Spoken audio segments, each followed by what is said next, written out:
Hi everyone, welcome back to another drawing lesson with the Vine School. I'm so excited for today's lesson, and I'm going to give a shout out to Mia in grade 3 for her wonderful idea of drawing a panda bear.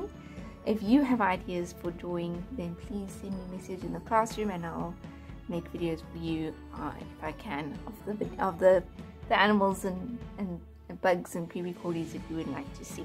So have a think about that. So today we are going to be drawing the panda, and he is nice and simple, and all I need is a black pencil crown. I've got a black pen which I'm going to use for drawing, but you use your pencil, and then I'm going to tell you at what point you can use your eraser. Remember that we don't always want to use our erasers while we're drawing, because when we draw we often have all sorts of feelings that are telling us that things are not going right, and there's mistakes, and actually when we get to the end we realize, oh, it all turned out just fine. So don't you use your eraser, draw in pencil, and correct your lines as you go, leave the mistakes there, and then you can erase your mistakes at the end. That is the best way to draw. Alright, we're going to start our panda in the middle, and we're going to start with his ear on my right, his left ear over here. I'm going to do just a slanting line and a little ear shape attached. Now I'm going to leave a space, but I'm going to imagine my lines going around the top of his head and over a little bit, and draw the other ear. I'm going to do the sides of his cheeks. So a nice curved line coming out and in, and out and in. And you can see I've got these gaps here, but my brain is filling in that information for me and telling me that it is a whole shape. That's just how amazing our brains are. Bring it in a little bit more, and I'm going to draw his nose, his snout. And then I can make the bottom part of that his mouth. Panda bears have the cutest big broad noses, so gentle curved line almost straight, and a curved line underneath, and that is going to make his nose. Right, I'm going to take from this corner of his nose, I'm going to draw his eyes now, and this is how we find the right spot for his eyes. From the corner of his nose, in my mind I'm going to come up, and I'm going to draw a circle for his eye. And from this corner going up, and I want my eyes to line up, of course, and I want to make sure that they are the same size as each other. Pandas are most well known for their big eye patches, so we're going to do a curved line that goes over the top of the eye, and then I'm going to come down and turn it into a oval. And the other side, over the top of the eye and down into an oval. And he's starting to come to life. Right, we're going to draw his neck, which is also white, and we're just going to draw a curved line that comes around his ears and joins up to the other side of his face. Right, this panda bear has got he's got his two front paws. We're going to come down his shoulder now, and down, and then when you get in line with his nose, we're going to come in a little bit and down a little bit more, and then we're going to come in, and this is his front paw. I always think he's got a funny paw because his almost feel like his feet are pointing in, but I don't want a very thin leg. I want to have a nice chunky leg. Alright, and coming up, not right up though. I'm going to do a curved line here from his nose, from next to his face coming out.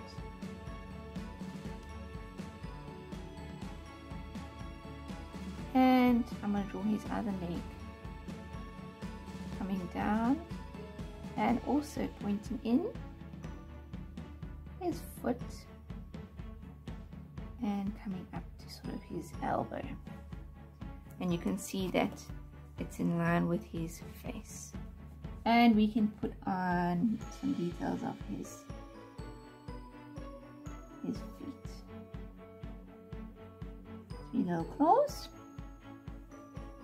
Alright, we're going to start at the top here now. We're going to do the black stripe that goes around his shoulders. And so starting near the top here on the right, I'm going to gently come out and down and join up to his leg. There we go, we're doing well. We're going to do his back, which is going to come from here again. We're going to come out gently a little bit, not too long. Down. And I'm going to bring his back leg in. So look where my front leg is, and that's kind of where my back leg is going to be. And again, his paws are pointing in. His back leg is really chunky. And stop in line with where we stopped that other leg there. Right, now pretend this line that we drew here is his tummy, and it's going to jump underneath his leg, and it's going to come, I'm going to draw his big tummy coming up, and up we go. Alright, and finally this back leg is also going to be black, so let's put the curved line to show that. There we go, and our panda's finished. Oh no, it's not finished. There's another little curved line down here which is sort of showing his other back leg. Right, Panda is super easy to color in because he's only black and white. So I'm going to show you quickly, and you can use any of your skills that you have been learning. You can use your watercolors if you'd like to color them in. You can use cookies, you can use whatever you have in your house. I'm just going to stick my black pencil crayon. Let's start with his ears. His ears are black.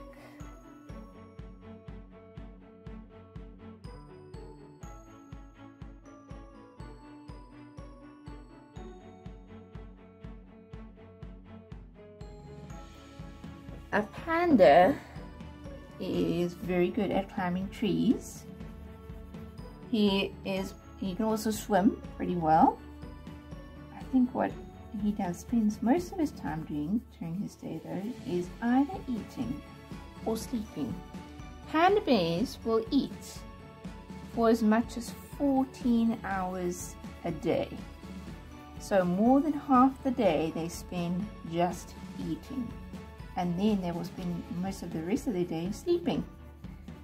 And they eat a very special diet of bamboo shoots being their favorite, but they are one of the few bears that's actually mostly vegetarian, although they are able to eat meat and fruits and things. But their favorite food, the food that they eat most of the time, is bamboo. And they also, because they need so much time to eat, they are a type of bear that do not hibernate. So they stick around all year round in South Central China. Interestingly, they also have an extra finger or digit.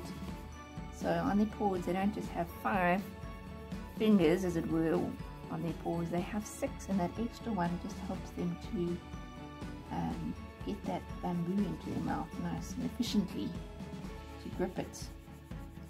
So how's that for an odd sort of fact?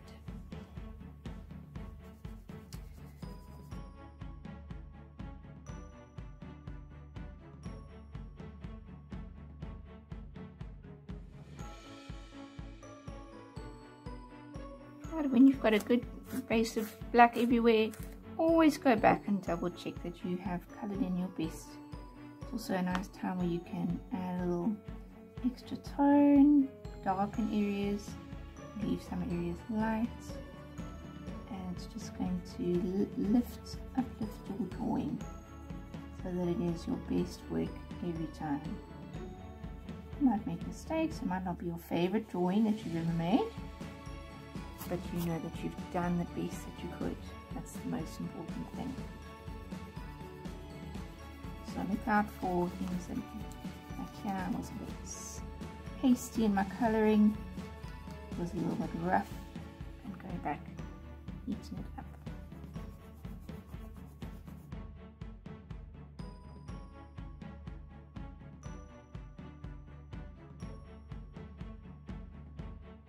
Alright, I think what would be great in this picture is some bamboo. So let's finish them off with some bamboo.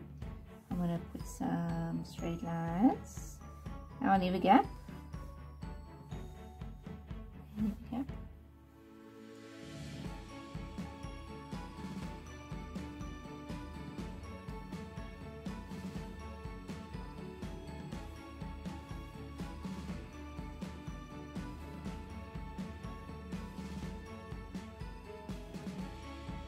Just do a couple of straight lines in between, and do some more,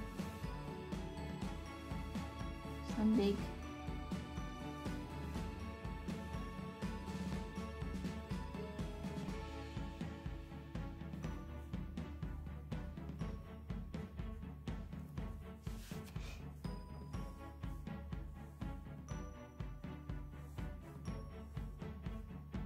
and you can see here there's that idea of incompleteness again that my brain can complete for me. We've got these gaps in between the bamboo branches. Alright, so let's draw some leaves.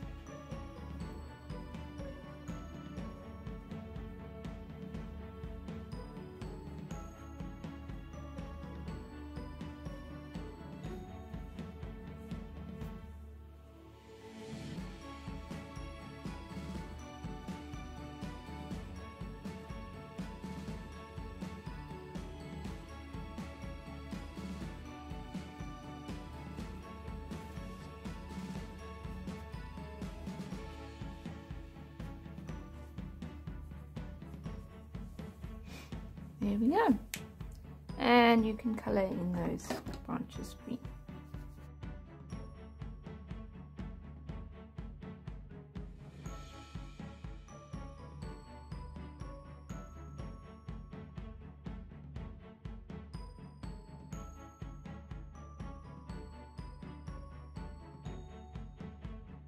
Alright, there's our beautiful, cute, chubby panda. I hope you enjoyed this drawing, and I will see you tomorrow for another first drawing. Have a lovely, lovely day. Bye.